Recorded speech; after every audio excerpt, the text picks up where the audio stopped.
Good evening. We're going to do a little bit of a how we got here lesson. Um, One of the things that I think is evident from all the work I've been doing on Little Girl is that I love this stuff. I mean, I love boats. I love working on boats. It's just something that I've always done.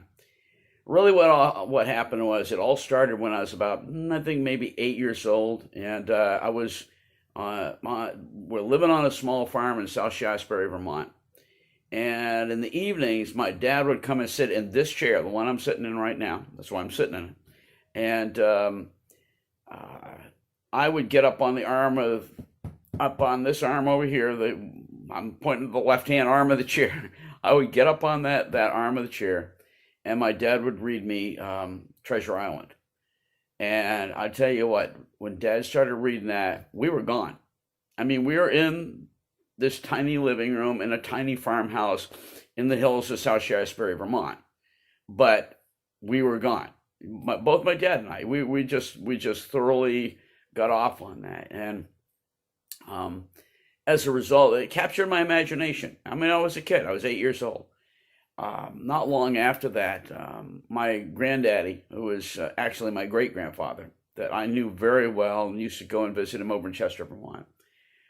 Granddaddy gave me a book called Men, Ships, and the Sea, and I just ate it up.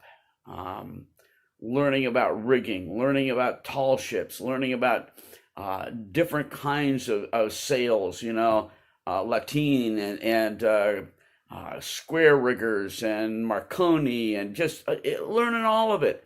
I just absorbed it. I mean, I was just a kid, but I'll tell you what, thank you, Granddaddy. I love you. He's been gone many years, but that book, Men, Ships, and the Sea, ate it up. I mean, that's kind of just fed my hunger, my desire for it. Well, we got into grade school, my brother and I, and tiny little Shasbury Elementary School. And I very quickly learned that there's a school library. It was a hole in the wall, just a very, very small library. I read every single book in the school library about ships, about sailing. I don't care if it was fiction or real, it didn't matter to me, man. I was reading it. And I read every single book in that ship's library about sailing. Well, when I was, I think, a junior in high school, we we moved to the Cape, and until this point, I was basically a landlocked lover of sailing, the whole thing, but had never done any of it. But we moved to the Cape, and I was a junior in high school, and I mean, this seems going to seem silly because of being a junior in high school. But I was down in the woods one day we had a little lake. It's called the Shumet Pond, real near to where we lived in this settlement. And I found all these cross trees to some old telephone poles. And they're major sized timbers, I thought, I can build a raft. And so sure enough, I hauled every one of those up to the yard and put it together, spiked it together. I don't even remember how I did it, but basically I built a fairly decent sized raft. I say decent size, maybe 4 feet by 4 feet. It wasn't very big. It was big enough for me to sit on. That's all I cared about. And so we built the raft, got it all done, got in the back of my dad's car, in the trunk, hauled it down to Shumet Pond, and it was this wonderful, just glorious moment of launching my raft. And we launched the raft, and immediately I noticed it's not very high in the water. Well, all those timbers were creosote. I don't know if you know anything about it with creosote, but creosote is a thing that weatherproofs timbers. And I'll tell you, I stepped on it and it sank. And my dad immediately labeled it Leaky Tiki. And so forever I've been known for Leaky Tiki. But you know something? I love that raft because even though I couldn't stand on it or even sit on it, I could get it out in the water far enough to where I could lay across it and hold on and kick my feet. And I used it kind of like a bodyboard. And I actually got a chance to go out into the middle of the lake and go to this little island out there. You know something? It was an adventure. I don't care. I'm a junior in high school. I don't care. You know, that was my first boat, was Leaky Tiki. And see, it's all this kind of stuff that kind of gets me to where I am with a lot of drive, determination, love for sailing. And a big part of it is that I educated myself, and I mean, from very, very early on, I knew all the points of rigging on a tall ship, and you know how the masts are laid out, all that. You know, it's the kind of stuff that just thrilled me, to be able to know that, to have, you know, to just have that as part of my head knowledge. You know, well, day finally came. Years went by, and we're living on the Cape.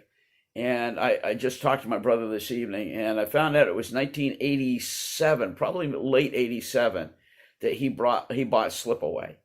And Slipaway was a 23-foot S2, but it's one of the early ones. And the S2s back in that day were just a family-friendly little cabin cruiser type,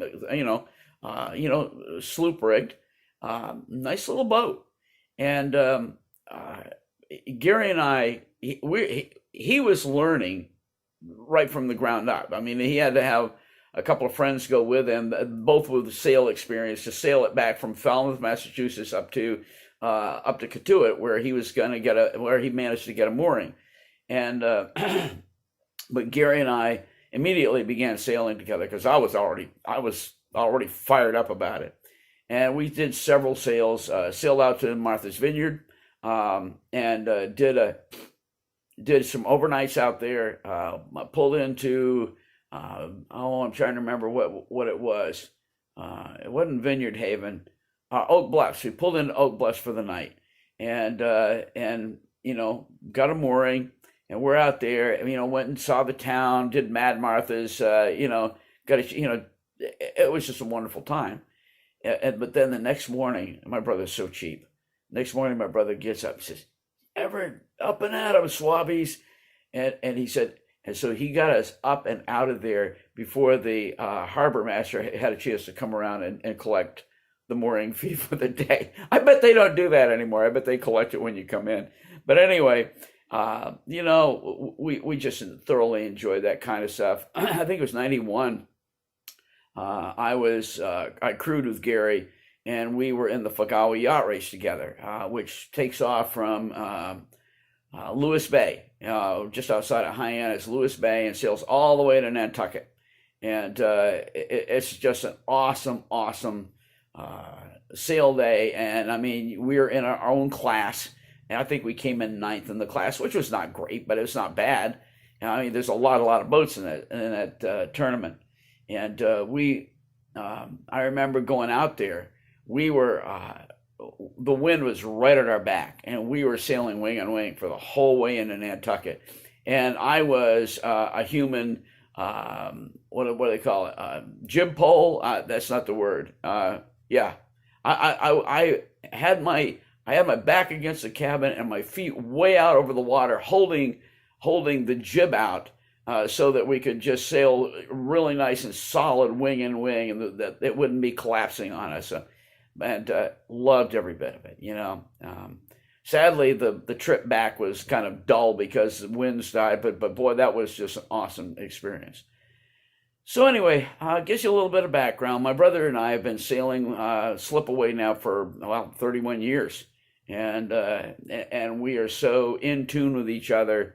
He doesn't even have to say anything. I'm just automatically there, handling sails, getting sails up, putting the sails away, handling the lines. I mean, but we're a team, and we're brothers, and we just thoroughly love sailing.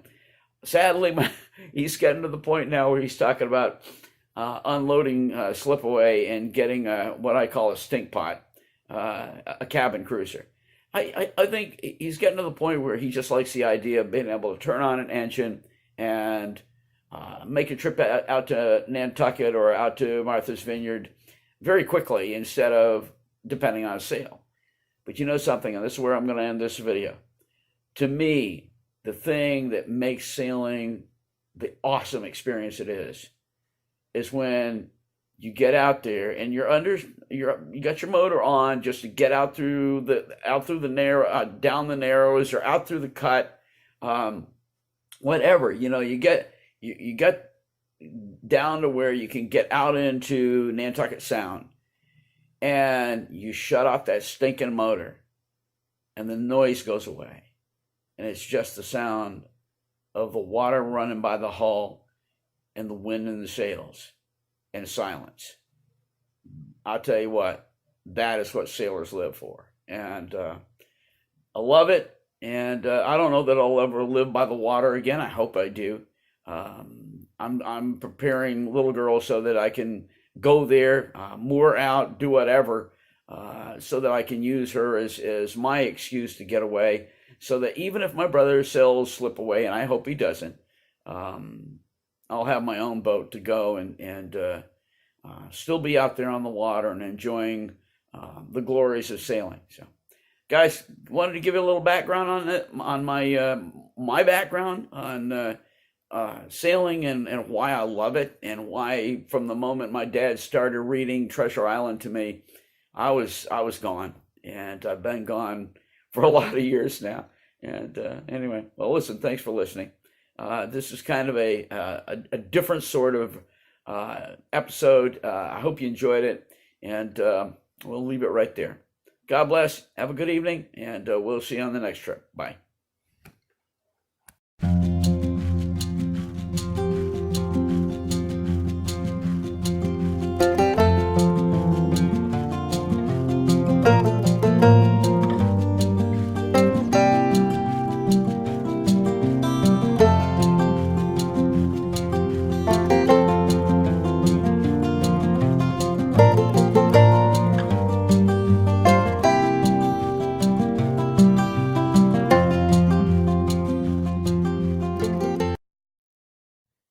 Guys, just a word of kind of finishing out on this video.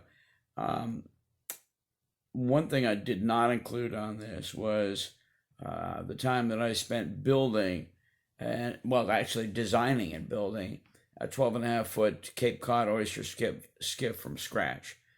Carvel planking on spruce and oak frames. That's coming. I'm going to be doing some narration on it, but I've got a lot of pictures. Not nearly enough. I'm missing a lot of pictures, but I've got quite a few, and that will be coming at another time. Just kind of filling in some backstory on why I'm so passionate about working on boats and how much I love them and everything. So, all right, we'll leave it right there. I hope you've enjoyed this episode, and got another one coming up a little bit later, but don't know when just yet. We'll look forward to seeing you when we get to that one.